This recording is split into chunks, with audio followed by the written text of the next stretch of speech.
Okay, goodie guys, no? So, TE error na naman guys ang gagawin namin ngayon. So, nandito kami ngayon guys sa Bacoor, Cavite, no? Home service kami ngayon. Ito po ay LG. So, TE error guys, pag start pa lang, TE na kaagad, no? Ayan, pinoprogram natin. TE na siya guys. Hindi pa nag-start guys, pinoprogram pa lang. Lumalabas na kaagad yung TE error, no? So ngayon na bubuksan namin to para ma-check, para makita natin kung anong problema, no? Bakit nagkaroon siya ng TE error. So ang TE kasi guys ay tumutukoy yan sa thermistor. So tingnan natin, no?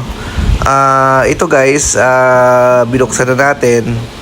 Yung isang thermistor nandito nakalagay guys, no? Dito siksik yan, no? So check natin yan kung buo pa yung thermistor dito, no? Tingnan natin kung intact pa ba yung reading ng thermistor na nandito sa taas, no? Dalawa kasi ang thermistor nito guys, mayroon to sa taas, mayroon din doon sa baba, no? So unahin muna natin yung taas sa pag-check, no? So sa mga ganitong problem guys, kailangan lang natin dito ng masinsinang pag-check, no? Pagka ganito, no? So ayan, ito guys, tingnan natin, no, kung anong reading dito. Sukatan natin guys, gamit tayo ng tester, no? So ang dapat ang makuha natin dito guys, mga 40 kilo ohms, no? Mga 30 to 40 kilo ohms dapat ang makuha natin, or hanggang 50 kilo ohms okay pa yan, gagana pa yan. So susukatin lang natin to guys para malaman natin kung ano talaga ang problema nito, no? So ito guys, kukuha lang tayo ng tester, i-check natin, gamit tayo ng resistance. Ayan. So yun. So may nag-check na daw nito guys, no, yung washing machine na ito. Hindi nagawa, no. So pinagpasikan option sa atin ito. Ayan. So tingnan natin kung anong reading makuha natin dito ngayon. Ayan guys. Ayan. So 41 kilo ohms is good pa guys, no. So walang problema yung thermistor dito, no. So i-next natin yung sa ilalim, no. So ayan, bago namin i-check, sinalpakan natin siya ng thermistor para lang ma-confirm na wala dito, no? So ayan, TE pa rin, no? So talagang wala dito, no? So next natin guys, sa ilalim, no? Nandito, may isang thermistor nandito sa ilalim. So slant lang natin yung unit, no? Para ma-check natin to yung thermistor dito. So na-check natin guys, good din, no? Ang reading is nasa 41 kilo ohms din. So walang problema. So dito tayo guys mag-check sa board, no? Tingnan natin. So ang next natin na i-check dito, yung connection, no, from board papunta doon sa mga thermistor. So kailangan natin i-check yung linya, kasi good yung mga parts guys, no. So dito tayo sa board, kunin natin yung socket ng sensor para continuity test natin. So yan, babaklasin lang natin to yung board guys, bubuksan lang natin, no. So kailangan lang guys tiyaga-tiyaga sa pag-check ng mga ganitong problema, no. Kailangan natin step by step lang yung pag-check natin para malaman natin kung ano talaga ang naging issue, no. Kasi mahirap naman na mag-come up kagad tayo ng findings kung hindi natin talaga ma-check ng isa-isa, no. So bubuksan lang natin to guys, yung cover ng board, medyo matigas lang. So yan. So ang purpose natin dito guys ay kunin natin yung socket kung saan doon nakakonect sa mga thermistor sensor, no? Kasi nga TE error. Ang TE kasi thermistor yung tinutukoy yan. Kaya hindi na tayo lalayo, no? So bubunutin natin yung socket niyan, ito guys, bubunutin natin. Tapos i-continuity test natin doon sa mga thermistor na kung saan siya nakakonect, no? So yan.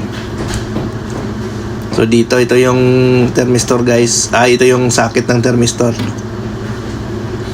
So dito guys, ang isang line ng thermistor, may isang line yan sila common, no? Kumbaga, yung dalawang thermistor, isang linya lang gamit nila. So yung micron silang common wire. So ito guys, yan, check natin.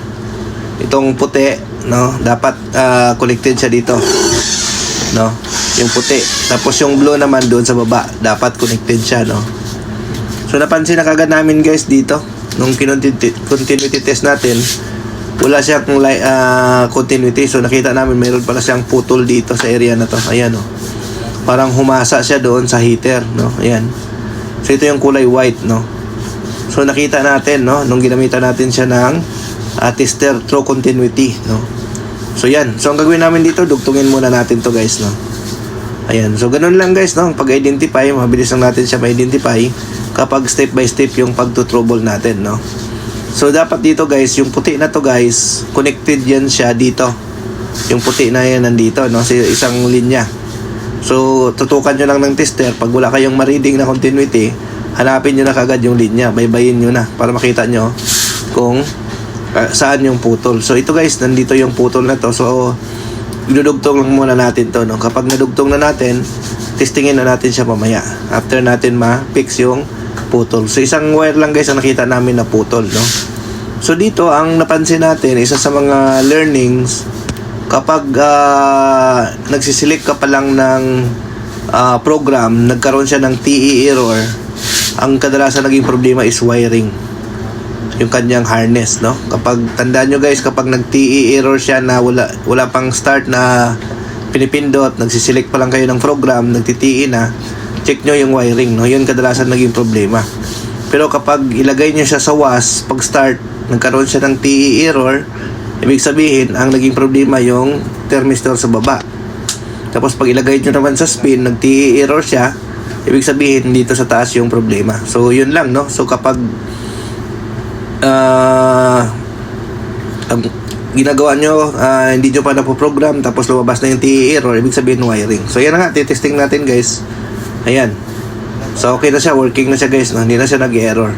So yun lang naging issue niya, no, yung wiring na naputol. Kaya nagkaroon siya ng TE error. So yun, no. So tiyaga lang guys sa pag-trouble sa mga ganito, no. Tiyagaan lang para makita natin talaga ang problema, no? So yun, okay na yan guys, okay. So huwag niyong kalimutan i-share at i-follow yung ating Facebook page, no. Kung gusto niyo ng matuto or more videos guys, i-follow at i-share nyo lang yung ating mga video and FB page. Okay? Thank you.